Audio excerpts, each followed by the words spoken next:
Benavidez versus Andrade wasn't really a fight nobody was asking for, but it definitely delivered, and it was a necessary step closer to getting Benavidez to Canelo.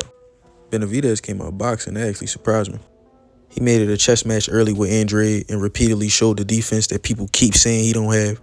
Benavidez actually outboxed Andrade most of the fight, for real, for real. Benavidez had a clean, straight right landed all night that Andrade just couldn't get away from. Lumped his eye up and everything. Left eye was looking crazy from them Jones.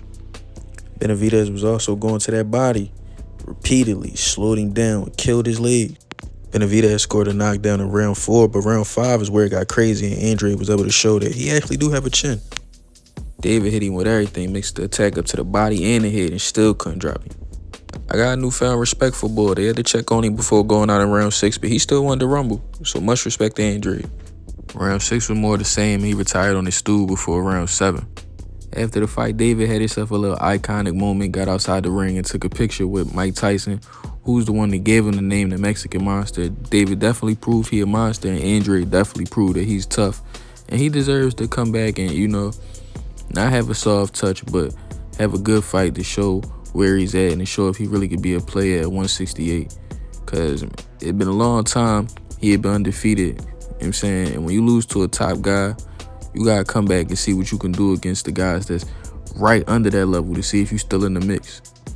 This also means people got to put more respect on Caleb Plant too, man, because Caleb Plant with 11 with Canelo and with 12 with David Benavidez. Even though he held on towards the end of the Benavidez fight, he still lasted all 12 and boxed beautifully against both at various times throughout the fights. The way Benavidez looked, though, he beat Canelo in my eyes. I'm not sure what Canelo show up. After he beat Charlo, he said, no one can beat this Canelo. But let's be real, he really ain't had to do much to beat Charlo, so that really ain't saying much. The volume of Benavidez punches and the constant pressure going to get the Canelo, I believe. According to the WBC, David Benavidez is officially Canelo's WBC mandatory. Canelo's WBC mandatory defense is due in September, I believe, and that lines up perfectly for his usual fight dates of May. He can get a fight in with somebody on Cinco de Mayo. Around that time, I'm hearing Jaime Munguia. And then, you can have him and David in September for, Mexican Independence Day. Because I doubt he's going to fight David for Cinco de Mayo and then had a rematch, in September. Even though we know if you fight Canelo, you're going to have a rematch. It's going to be, win, lose, or draw. Well, not win, lose, or draw. Because he want that added layer of protection in case he lose.